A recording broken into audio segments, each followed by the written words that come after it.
যেটা নিয়ে আপনাদের বলবো সেটা হচ্ছে আজকে আরামবাগ কোর্টে একটি ঐতিহাসিক রায় ঘোষণা হয়েছে। বিষয়টি হলো 2011 সালের 9 ডিসেম্বর আমাদের গোঘাট থানায় তেহেরা বেগম বলে এক ভদ্রমহিলা একটি লিখিত অভিযোগ করেন।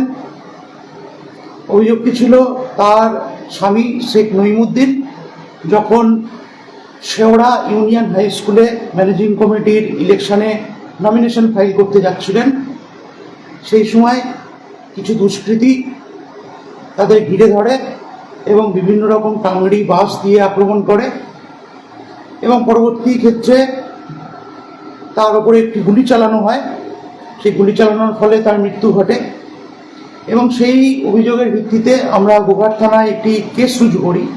সেটা ছিল গোঘাট থানা কেস নাম্বার 421/11, ডেট হচ্ছে 9/12/2011 এবং যে সেকশনে কেসগুলো শুরু হয়েছিল সেটা ছিল 147, 148, 149, 323, 325, 302 আইপিসি এবং 25-27 আর্মস অ্যাক্ট।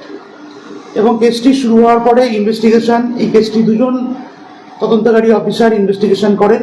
প্রথমায়ও ছিলেন সাব ইন্সপেক্টর সাক্ষী গোপাল ঘোষ এবং পরবর্তী দ্বিতীয় আয়ও যিনি ছিলেন তিনি ছিলেন তৎকালীন ওসি গোঘাট শ্রী প্রশান্ত কুমার চ্যাটার্জি, যিনি উপস্থিত আছেন এখানে। এবং তিনি এই কেসটি তদন্ত শেষ করার পরে চার্জশিট দাখিল করেন 17/7/2013। চার্জশিট নাম্বার ছিল 284/13 এবং তিনি 30 জনের বিরুদ্ধে চার্জশিট দাখিল করেছিলেন। তার মধ্যে তদন্ত শেষ হয়ে যাওয়ার পরে যখন বিচার চলছিল সেই সময় 4 জন অভিযুক্ত মারা যায়। বাকি 26 জনের মধ্যে আমাদের অ্যাডিশনাল ডিস্ট্রিক্ট সেশন জাজ শ্রী কে আগরওয়াল উনি 19 জনকে দোষী সাব্যস্ত করেছেন। গতকালই আপনারা জানেন যে 19 জনকে দোষী সাব্যস্ত করা হয়েছিল। তার মধ্যে আজকে সাজা ঘোষণা ছিল। আজকে একজনকে ফাঁসির সাজা দেওয়া হয়েছে এবং বাকি 18 জন তাদের যাবজ্জীবন কারাদণ্ডের আদেশ দেওয়া হয়েছে। তো এই রায়টি খুবই ঐতিহাসিক এবং গুরুত্বপূর্ণ এবং এই কেসটি জন্য আমাদের হুগলি জেলার মুখ্য সরকারি আইনজীবী শ্রী শঙ্কর গঙ্গোপাধ্যায় এই মামলাটি লড়েন এবং তিনি যে পথে বলেছিলেন এবং তার সুপারভিশনে আমাদের এই ঐতিহাসিক রায়টি গতকাল ঘোষণা হয়েছিল এবং আজকে সাজা ঘোষণা হয়েছে। তো আমাদের সাথে উনিও আছেন, আমাদের শঙ্করবাবু আছেন। উনিও আরও বিস্তারিতভাবে বিভিন্ন সাক্ষী গ্রহণ পর্ব এবং এই সাজা সম্পর্কে বিস্তারিতভাবে আপনাদের বলবেন। তো এটাই আপনাদের বলার জন্য আজকে এটা বলেছি ঐতিহাসিক রায়। আমি ওনাকে একটু অনুরোধ করব যে আপনি এই আমাদের মামলাটি চলাকালীন যে গুরুত্বপূর্ণ ঘটনাগুলো ঘটেছিল বা যে গুরুত্বপূর্ণ দিকগুলো আপনি তুলে ধরতে পারবেন সেটা একটু ওনাদের সামনে একটু বলুন। আমাদের এই সাক্ষী রিপিট করছে, তাহলে আমাদের সেটা দেওয়ার দরকার থাকে না এবং যত কম সংখ্যক সাক্ষী দিয়ে মামলাটাকে শেষ করা যায় তত মামলাটা তাড়াতাড়ি শেষ হবে এবং আরো নিশ্চিতভাবে মামলাটা ঠিকভাবে করা যাবে। এক্ষেত্রেও অনেক সংখ্যক সাক্ষীকে সরিয়ে দিয়ে কম সংখ্যক সাক্ষী নিয়ে এই মামলাটাকে করা হয়েছে। এই যেটা বললাম যে এক্ষেত্রে মূল যখন মামলাটা চলছে, যখন তার মধ্যে কিছু আসামি মারা যাওয়ার পরে শেষ পর্যায়ে 26 জন এই মামলাটা ট্রায়াল ফেস করেছে। সেই 26 জনের মধ্যে কালকে সত্যি কথা বলতে কি যে 19 জনের বিরুদ্ধে অকাট্য প্রমাণ পাওয়া গেছে আর যে 7 জনকে ছেড়ে দেওয়া হয়েছে মানে বেকসুর খালাস করে দেওয়া হয়েছে তাদের কাছে সেরকম কোনো মেটেরিয়াল পাওয়া যায়নি। এখন কালকে উনি হোল্ড করলেন 19 জনকে যে তোমরা দোষী। কি কি সেকশনে? সেকশনটা হচ্ছে 302 আর 149। এই দুটো সেকশন কিন্তু মারাত্মক সেকশন হচ্ছে এই কারণেই 149 এই সেকশনটা হচ্ছে যে অনেক লোক যদি বেআইনি জমায়েত হয় একটা কমন অবজেক্ট নিয়ে, সেই অবজেক্টটা কি ভালো অবজেক্ট না খারাপ অবজেক্ট, তাহলে 149। এখানে তারা জড়ো হয়েছিল কি উদ্দেশ্যে? একটা লোককে মেরে ফেলার উদ্দেশ্যে এবং তাদের সেই কমন অবজেক্টের পরে একজন লোক ফায়ার করে এবং সে নামটি হচ্ছে বড়দেব পাল। সে ফায়ার করেছে এবং তারপরে তার মৃত্যু হয়।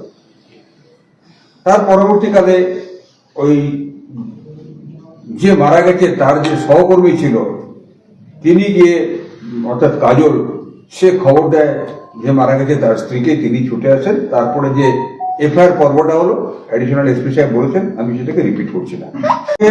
এই রায় সম্বন্ধে তাদের কি বক্তব্য আছে, অর্থাৎ আমাকে যখন দুটো জিনিস লক্ষ্য রাখতে হয়, একটা হচ্ছে অ্যাগ্রাভেটিং সার্কামস্টেন্সেস, একটা হচ্ছে ইনক্রিমিনেটিং সার্কামস্টেন্সেস। অ্যাগ্রাভেটিং সার্কামস্টেন্স হচ্ছে ক্রাইমটা কতটা অ্যাগ্রাভেশন, আর ইনক্রিমিনেটিং সার্কামস্টেন্স হচ্ছে যে কি কি জিনিস থাকলে পারে। ধরুন একটা মেয়েকে একজন রেপ করছে, একজন গিয়ে সেখানে দেখলো, সে দেখে আপত্তি করলো, তখন তার সঙ্গে তার মারপিট হলো, সেই মারপিটে সেই লোকটা মরে গেল, তাহলে সেটা কিন্তু এই ইনক্রিমিনেটিং মেটেরিয়ালস এর মধ্যে আসবে যে সে একটা মেয়েকে বাঁচাতে গিয়ে মারামারিতে লোকটা মারা গেছে, তাহলে সেটা কিন্তু রেয়ারেস্ট অফ রেয়ারের মধ্যে আসবে না। একটা উদাহরণ দিচ্ছি আর কি, কিন্তু এক্ষেত্রে 10টা যে ইনক্রিমিনেটিং মেটেরিয়ালস আছে, যেগুলোর একটা হলে পরেও আসামিকে রেয়ারেস্ট অফ রেয়ার বলা যেত না, সেই 10টা আমি দেখিয়েছি, 10টার মধ্যে একটার মধ্যে ওই আসামি পড়ে না, সেই জন্য সেটাকে রেয়ারেস্ট অফ রেয়ারের মধ্যে আনা হয়েছে। সাক্ষী ছাড়া কোনো প্রযুক্তিগত প্রমাণ না, এক্ষেত্রে প্রযুক্তিগত প্রমাণের কোনো প্রয়োজন পড়েনি এই কেসটাতে। আজকাল এখন আপনাদের আসছে, কারণ আপনারা সবসময় পান যে প্রযুক্তিগত কিছুই আছে, কিন্তু এই কেসে 14 বছর আগে তখন প্রযুক্তির কোনো সেইভাবে এক্ষেত্রে প্রয়োজনই হয়নি প্রযুক্তির। এই কেসটা সলভ করতে প্রায় 14 বছর লেগে যাবে, এটা একটা কঠিন প্রশ্ন আপনারা করেছেন। দেখুন, এই মামলাটা প্রথম দিকে আমি করছিলাম না, এই মামলাটার দায়িত্বে ছিলেন অন্য এক ব্যক্তি। পরবর্তীকালে যখন মামলার অগ্রসরটা ঠিক হচ্ছে না, তখন এরা ডিপার্টমেন্ট থেকে, অর্থাৎ আমাদের যারা অথরিটি গভর্নমেন্ট থেকে আর কি, সোর্সে আমাকে এই কেসটা স্পেশাল পিপি হিসেবে নিযুক্ত করা হয়।